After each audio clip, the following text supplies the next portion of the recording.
اللہ الرحمن الرحیم ربی شرح لی صدری ویسر لی امری واحلل عقدۃ من لسانی یفقہوا قولی ربی زدنی علما۔ حضرت عبداللہ بن ابن مسعود سے روایت ہے، رسول اللہ صلی اللہ علیہ وآلہ وسلم نے ارشاد فرمایا، قیامت کے دن جب حساب کے لیے بارگاہ خداوندی میں پیشی ہوگی تو آدمی کے پاؤں سرک نہ سکیں گے جب تک کہ اس سے 5 چیزوں کا سوال نہ کر لیا جائے گا۔ ایک، اس کی پوری زندگی اور عمر کے بارے میں کہ کن کاموں میں اس کو ختم کیا، اور دوسرا، خصوصیت سے اس کی جوانی اور جوانی کی قوتوں کے بارے میں کہ کن مشاغل میں جوانی اور اس کی قوتوں کو بوسیدہ اور پرانا کیا، اور تیسرا اور چوتھا، مال و دولت کے بارے میں کہ کہاں سے اور کن طریقوں اور راستوں سے اس کو حاصل کیا تھا اور کن کاموں اور کن راہوں میں اس کو صرف کیا، اور 5واں سوال یہ ہوگا کہ جو کچھ معلوم تھا اس کے بارے میں کیا عمل کیا۔ حضرت ابو ہریرہ رضی اللہ عنہ سے مروی ہے کہ رسول اللہ صلی اللہ علیہ وآلہ وسلم نے ایک دن ہم لوگوں کو مخاطب کرتے ہوئے فرمایا، کون ہے جو مجھ سے سیکھ لے یہ چند خاص باتیں، پھر وہ خود ان پر عمل کرے یا دوسرے عمل کرنے والوں کو بتائے۔ میں نے عرض کیا، یا رسول اللہ، میں حاضر ہوں۔ تو آپ نے میرا ہاتھ اپنے دستے مبارک میں لیا اور گن کر یہ 5 باتیں بتائیں۔ فرمایا، جو چیزیں اللہ نے حرام قرار دی ہیں ان سے بچو اور ان سے پورا پورا پرہیز کرو۔ اگر تم نے ایسا کیا تو تم بہت بڑے عبادت گزار ہو، اور یہ عبادت نفلی عبادت کی کثرت سے افضل ہے۔ دوسری بات آپ نے یہ فرمائی کہ اللہ نے جو تمہاری قسمت میں لکھا ہے اسی پر راضی اور مطمئن ہو جاؤ۔ اگر ایسا کرو گے تو تم بڑے بے نیاز اور دولت مند ہو جاؤ گے۔ اور تیسری بات یہ کہ اپنے پڑوسی کے ساتھ اچھا سلوک کرو۔ اگر ایسا کرو گے تو تم مومن کامل ہو جاؤ گے۔ اور چوتھی بات یہ کہ جو تم اپنے لیے چاہتے ہو اور پسند کرتے ہو وہی دوسرے کے لیے بھی چاہو اور پسند کرو۔ اگر تم ایسا کرو گے تو حقیقی مسلمان ہو جاؤ گے۔ اور 5ویں بات یہ ہے کہ زیادہ مت ہنسا کرو، کیونکہ زیادہ ہنسنا دل کو مردہ کرتا ہے۔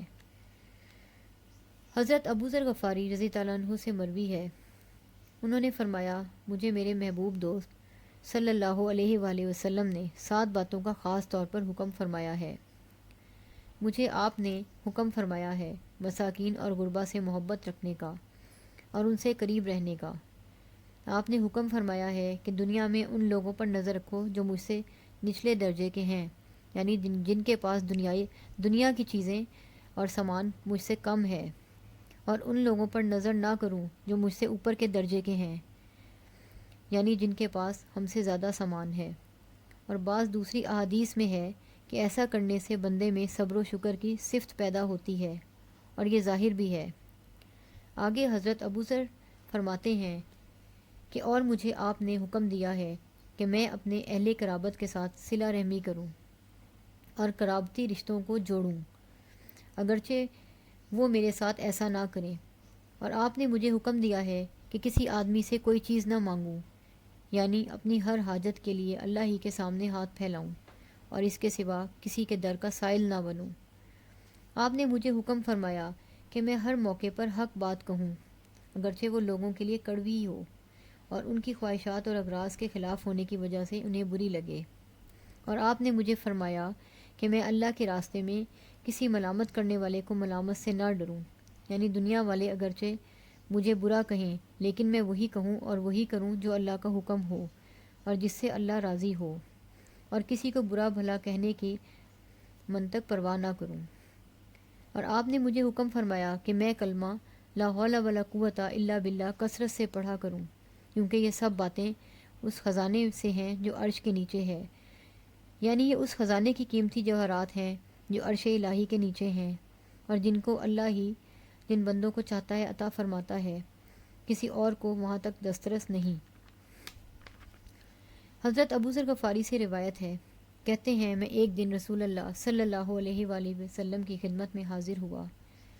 اس کے بعد ایک طویل حدیث بیان کی جس کو یہاں بیان نہیں کیا گیا۔ اس سلسلہ کلام میں حضرت ابو ذر رضی اللہ عنہ نے بیان کیا کہ میں نے عرض کیا، یا رسول اللہ، مجھے وصیت فرمائیے۔ آپ نے ارشاد فرمایا، میں تم کو وصیت کرتا ہوں اللہ کے تقوی کی، کیونکہ یہ تقوی بہت زیادہ آراستہ کر دینے والا اور سنوار دینے والا ہے تمہارے سارے کاموں کو۔ حضرت ابو ذر رضی اللہ عنہ کہتے ہیں کہ میں نے عرض کیا کہ حضرت اور وصیت فرمائیے۔ آپ صلی اللہ علیہ وآلہ وسلم نے ارشاد فرمایا، تم قرآن مجید کی تلاوت اور اللہ کے ذکر کو لازم پکڑ لو، کیونکہ یہ تلاوت اور ذکر ذریعہ ہوگا آسمان میں تمہارے ذکر کا، اس زمین میں نور ہوگا تمہارے لیے۔ ابو ذر رضی اللہ عنہ کہتے ہیں میں نے پھر عرض کیا، حضرت مجھے کچھ اور نصیحت فرمائیے۔